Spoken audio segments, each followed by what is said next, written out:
Good evening, good morning, wherever you may be. Hi, my name is Don Oshman, editor and publisher of HideNet.com, and it's August 24th, 2018, the time for the Sunday Weekend Review.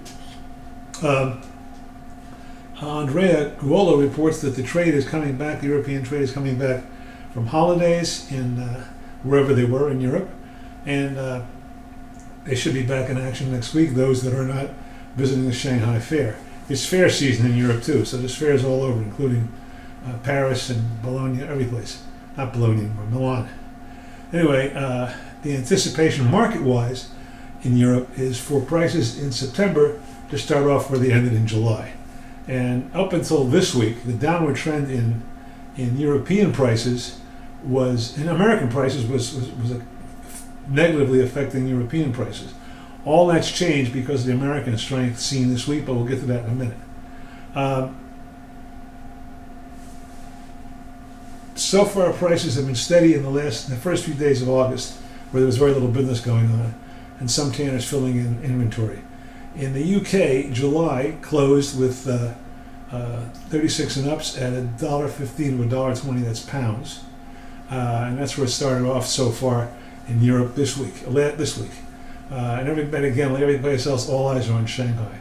Another aside is that it's sheep time in Africa and the Middle East, in North Africa. So the harvest is going going well, heavily. There'll be more skins on the market.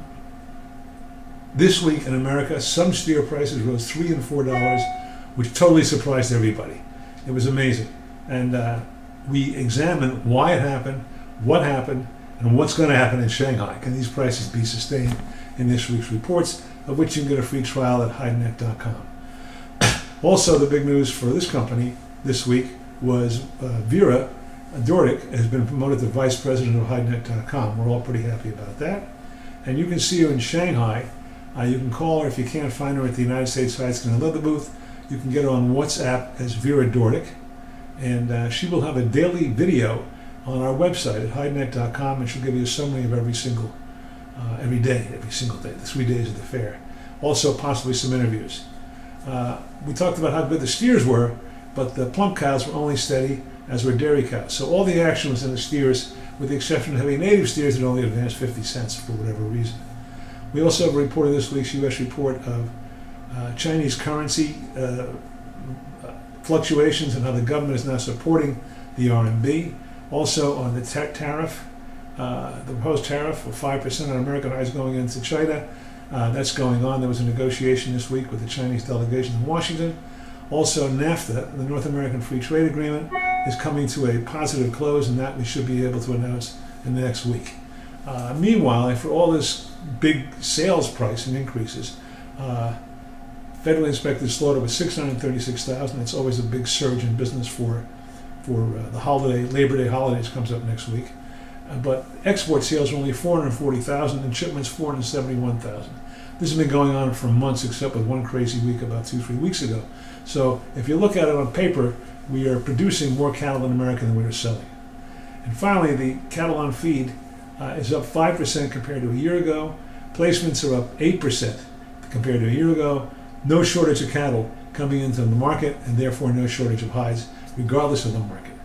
Latin America this week, Ronald Goel is on his way to Shanghai and gave a brief report from Ethiopia where he was changing planes or something. And he says the whole global market, which he's right, is waiting for the Shanghai Fair. And but the reality, the valuation in Brazil this week, there's a little bit more room for Brazilian tanners to negotiate. Basically, we're calling the TR1 Brazilian price 65 to 75 cents per kilo CFR, but it's also in a state of flex. Everybody's waiting for Shanghai. In Paraguay, the market was steady. It was also steady in Argentina, but as somebody pointed out from South America, the world is awash in hides. How can they go up in price? Well, they can go up in price if there's more leather orders, which nobody anticipates coming very soon. Also, if you want to know what's going on in detail to all this information, just go to HideNet.com. You get free samples. Watch the free videos from Vera from Shanghai at the end of each day, and educate yourself to see what's going on in the world hide market. HideNet can't be beat. Knowledge is power. Get power yourself by reading HideNet. Thank you.